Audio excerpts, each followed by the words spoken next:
So I'm talking about Lori's brother Dean and his wife Erin. They had this old mirror. It was pretty tall, and it had a wooden frame, and it had a small wooden cabinet that it sat on. Y'all have seen those types, and walkways and things. Had a couple of drawers in the bottom. Probably should have taken it over to Ross, let somebody else do it. But it had been painted, and it wasn't the original paint or anything like that. So I had to sand all the original paint off and scrub some of that off with a wire brush, and it had little pieces that were delicate that were breaking off, and so I was gluing those back on and sanding all that down and getting little brackets that could replace some of the parts and trying to fix the drawers as much as I could. I'm not very good with wood, but Gavin has helped me a few times, and he helped me with this project. And I guess I'll just say, by the time we got done with it and stained it and put the clear coat on it, it looked as close to new as you could possibly get that thing to being new. I mean, it looked really good, if I do say so myself, and I will include Gavin because he did help me quite a bit on that project. But there was something wrong with it, when we started. The paint was chipping, those little brackets were rusting, and some were worn out, and they weren't working well. So we spent hours getting this thing looking like it needed to look. So the question tonight is, are we in need of restoring discipleship in the church?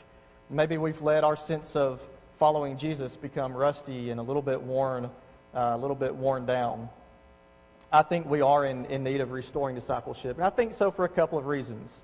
I think we've got some work to do. The first reason is we're not so unlike the early disciples, like I said, in that we often run when we either don't understand or we doubt things, when things get tough, when we're called to commit, when things get a little uncomfortable, we run. We get away from there. We get out because we don't want to deal with the adversity. And the second reason is because we've sometimes convinced ourselves that we can wear two different names, that we can be called Christians, but we can also, and you can put whatever other name you want to on the end of that, where we are following things of the world. And we know that in Matthew chapter 6, Jesus says we can't serve two masters. We just can't do it. We're going to love one and hate the other. It's just not going to work. But sometimes we want to wear two different names. Let's take the next few minutes and let's define discipleship. I'm going to do this in kind of a different way. Some people will relate, some won't. I hope you do. Discipleship is the relationship between Mr. Miyagi and Daniel LaRusso. Okay, you've seen the movies, The Karate Kid maybe, so you know what I'm talking about. While training him in karate, Mr. Miyagi first instills in Daniel the principles and ethics that he lives by. His views on fighting, how he should treat his mom, how he dealt with heartache, how to respect and treat others. And by the end of the movie, or the movies, like I said, Daniel fought and he thought a whole lot like Mr. Miyagi. He had made a big impact on him. When you think about discipleship, it's the relationship between Yoda and Luke Skywalker. Yoda trains Luke in the ways of the Jedi. Okay? He teaches him how to use a lightsaber, how to use the Force, how to fight the dark side within himself, and also how to fight the dark side physically. These young men were disciples of their mentors or of their masters. Discipleship is not a blind following of emotional excitement. It's dedication to teaching, to learning, to ideals, to morals, and to ethics. And so when we think about being a disciple of Christ, we dedicate ourselves to His teaching, to His morals, to His ethics, and we become as much like Him as we possibly can. So now let's look at how we can restore discipleship, how we can truly be disciples of Christ. And what I want us to do is just pretend that we know nothing about following Jesus, that we don't really know what it means to be a disciple. That we don't know much about it. And what we're going to do is look at what the early disciples did that made them followers, that made them disciples. So, first of all, look at when the apostles were chosen. Look at when the apostles were chosen. You've got in Matthew chapter 4 a couple of instances where a few of these disciples were chosen. Let's look at Peter and Andrew, verse 19 of Matthew chapter 4. Jesus says, "Follow me, and I will make you fishers of men." That's a pretty short, little statement, I guess you could say. He just says, "Follow me, and I will make you fishers of men." But in verse 20, they immediately left their nets and followed him. Now, I don't know if Jesus said anything else that wasn't recorded, but what we read is he says, follow me, and I'll make you fishers of men. And they immediately left their nets, and they got up and they followed Jesus. In fact, Luke says they forsook all and followed him. They were giving up a lot. Also in Matthew chapter 4, you've got James and John when they were called. Verse 21 just tells us that he called them, that he called them. In verse 22, it says that immediately they left their boat and their father and followed him. Then you turn to Luke chapter 5, and you've got Matthew being called. Jesus simply says, follow me. He simply says, follow me. And verse 28 says, so he left all, rose up, and followed him. So there's no question in the minds of these men, these apostles, that Jesus would come first. And that's our first point. If we want to look at what the early disciples did that made them disciples, followers of Christ, they put Jesus first in all things in their lives, in all matters of their lives. They put him first, and we need to put him first. He needs to take top priority. Not only did they leave their families and jobs, but everything that came with the comforts of home. Y'all, they gave up a lot. They gave up everything to follow Jesus. And what are we willing to give up? You knew that was going to be the next question. What are we willing to give up to follow Jesus, to put him first? Are we willing to give up our addiction? Some of you have and still are. And that is just awesome. Are we willing to give up our bad language? Maybe some of us are working on that. Our time, our energy, our vacation, that new car we just bought, our pride. Pride's hard to set aside. Our hatred. Some of us struggle with hatred. Paul counted all things for loss. Philippians 3, 7 through 8 says, but what things were gained to me, these I have counted for loss for Christ. Yet indeed I also count all things for loss for the excellency of the knowledge of Christ my Lord, for whom I have suffered the loss of all things and count them as rubbish. Why? That I may gain Christ, Paul says. Jesus said to a large crowd who was following him, if anyone comes to me and does not hate his father and mother, wife and children, brothers and sisters, yes, and his own life also, he cannot be my disciple. And he goes on further and he says, and whoever does not bear his cross and come after me cannot be my disciple. That's Luke 14, 26 through 27. It really does make sense that Jesus used the most noble love that we could have or experience in this world, the love of family, to show that our love for and devotion to him should take precedence above all other. Given a choice of something material of this world or your family, most of us, if not all, hopefully all, would choose family. And I think that Jesus knew this. And so knowing this, Jesus uses a sharp contrast here to make the point that our love for him should be so strong that our love for our family would look like hatred. It's a heart test. It's a test of the heart. He wants to know that we're devoted to him above anyone or anything else. And this is not unlike what God did when God charged Abraham to offer Isaac as a sacrifice. You remember God said, take now your son, your only son Isaac, whom you love, and go to the land of Moriah and offer him there as a burnt offering on one of the mountains of which I shall tell you. And we know the rest of the story. With those words, Abraham passed the test by being willing to put God first in that situation, even though he loved Isaac very much, and God even acknowledged that. Will you dedicate your Isaac today and decide to put Christ first above all? Number two, what was the next thing that the apostles did that made them disciples, the early disciples? They communed with other Jesus disciples. The sequoia tree is a great example of dependence. Some of you have traveled out west and probably seen some of these sequoia trees, and you know they're enormous, just majestic trees. They can live 1,200 to 1,800 years and can reach up to 275 feet. The incredible thing about the sequoia is that the roots only grow about 4 to 5 feet below the surface of the ground. I did read some places said maybe up to 20 feet. So I'll give those people credit. I didn't actually go and dig through the roots and find out. But most said 4 to 5 feet. Not a very deep root that the sequoia tree has. But though they don't grow deep, the thing about the sequoia root is that it grows out. And it intertwines and intermingles with the roots of other sequoias around them. and that gives them the strength that they need to grow to such massive sizes. Eric Geiger, Michael Kelly, and Philip Nation, they wrote Transformational Discipleship, How People Really Grow. And they relate the Sequoia to the church. They don't do it in this quote, but they're talking about the Sequoia, and then this quote is found when they're talking about that in the context. They say, many church circles are experiencing a revival of personal spiritual disciplines that help believers encounter the grace of God. Moreover, the multitude of resources provided to Christians for personal spiritual growth is constantly on the rise, while simultaneously some church leaders are experimenting with personal spiritual growth plans for members customized to the individual's learning style and current assessment of their spiritual life.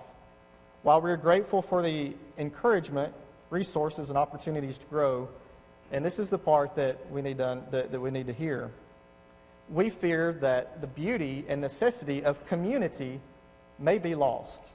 If a relationally vulnerable posture is abandoned, the resources may fill minds while not transforming hearts.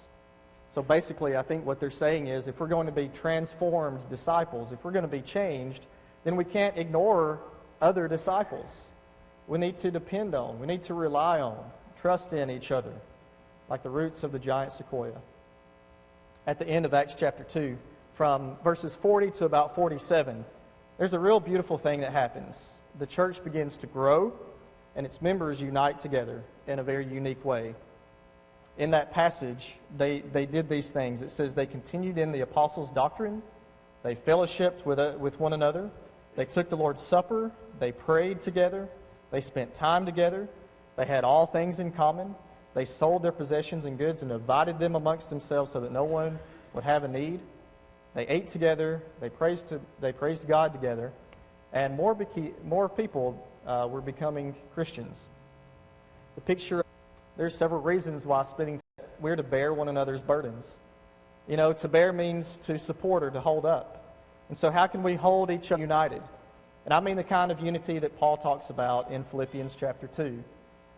In verse 2, he says to have the same love, to care for each other, to be moved with compassion to each other, resolve. Be of one mind, he says, united in the mind of Christ. Let nothing be done through selfishness or conceit. We've got to humble ourselves. So we've got to put the needs of others before ourselves. This kind of unity doesn't happen overnight, and it's not going to happen if we don't spend time. We're to grow in love toward one another.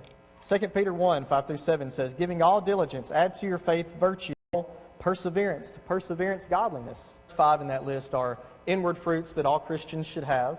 They should produce those fruits. The last 2 are inward, but they also lead to action.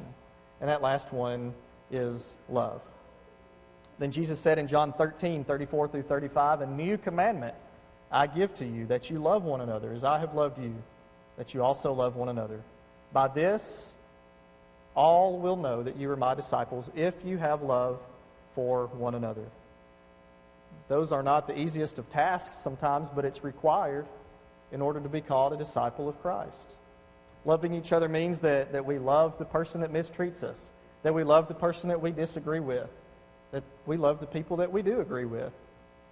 Like I said, they're difficult sometimes, but they're necessary.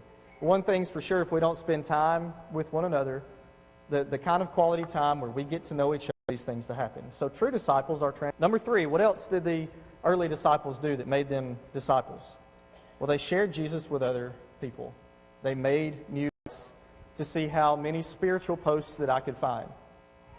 4 of them had spiritual content, a mixture of people. So I'll just say that first. If you're not familiar with Instagram, it's basically a social media site where you can post a picture that day. 2 had spiritual content. Most were selfies and pictures of dogs. So that's Instagram. On Twitter, out of the most recent 70 tweets I had seen, only 7 had spiritual content.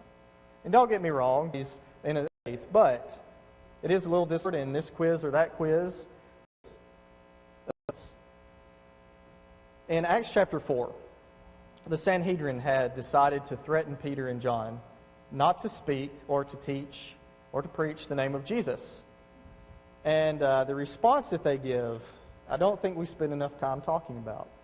The response that they give is in verses 19 and 20 of Acts chapter 4. To listen to you more than God, you judge. For we cannot but speak the things that we have seen and heard. And that's pretty profound. That's pretty profound. Whether it's right in the sight of God, I'm going to read it again. To listen to you more than God, you judge. For we cannot but speak the things which we have seen and heard. Disciples of Christ can't help but spread the word about God. Can't help but spread the word about the life of Jesus and what he means to them. We look at Matthew 28, 16 through 20, around those verses as the Great Commission, and rightfully so, to observe all that. If we all took the responsibility of Jesus, I'm reminded of men, just to look at some of these. Stephen, he was stoned to death. James was killed by the sword of Herod. Speaking of Paul, and he was stoned and he was beaten. According to all early writers, now there's to my knowledge not one that disagrees, Peter was crucified. And Origen, he didn't think he was, that Matthew died a martyr in Ethiopia. And it's said that Thomas was martyred in either Persia or India and died by a lance. Tradition says that James, the son of Alphaeus, was thrown from the temple by the scribes and Pharisees, and then what they died for and what they died doing. They were disciples of Christ today. If they were here today, what they would think discipleship, we need to renew our love for the lost. We need to see people, and we need to have that zeal for introducing Christ in their lives. Well, now number 4, the last point. What did the early disciples teach them? To teach all people all that I have commanded. And so Jesus didn't want his teachings to die with him on the cross. He wanted them to continue on after his second epistle of Clement. Now, I read the teachings of Christ. To me, Lord, Lord, in deeds, in loving one another, in not committing adultery, nor speaking against one another, nor being jealous, but in being self-controlled, merciful, good. And we ought to sympathize with one another and not to love money. By these deeds we confess him, and not by the opposite. And we must not fear people rather than God. Paul says in 1 Corinthians 14:37, if anyone thinks himself a prophet or spiritual, let him acknowledge that the things which I write to you are the commandments of the Lord. He says in Romans 16 to avoid things contrary to the doctrine that they had learned, because those who teach such things serve themselves and not Christ. We have seen and heard and declared to you that you also may have fellowship with us. And truly our fellowship is with the Father. And we've got to practice his teachings. We've got to practice his teachings. And not the teachings on divorce and remarriage, but we'll give ourselves into willing to go the second mile. Follow the subjects that Jesus taught. Heaven and hell, the Holy Spirit, repentance. He talked about himself, spreading Christianity. He taught about free will, how to treat others, morals and ethics, love for God, and purity, and humility, and the nature of God, and prayer. And he taught a lot about salvation, conversation of the things that Jesus taught about. I did just as Jesus instructed on these issues. I shared his message with everyone I could. I renewed my dedication to my wife and kids. I began to love people, and it made my life miserable. Be hard-pressed to find some get rid of every struggle in life. I realize that an awful lot like Jesus if we follow him in this way. And our lives will be enriched. We'll be blessed in spiritual ways. So in conclusion, Dietrich Bonhoeffer said that without Christ. I think that what he means is that if we're not truly transformed by Christ and become dedicated followers, then Christ is no longer. Are you in need of discipleship in your life? And maybe, but you've just been waiting. And I would say, don't wait any longer. Are you a Christian of a disciple? We're here to study with you. We're here to help. We're here to pray with you any need that you have. And there's an opportunity right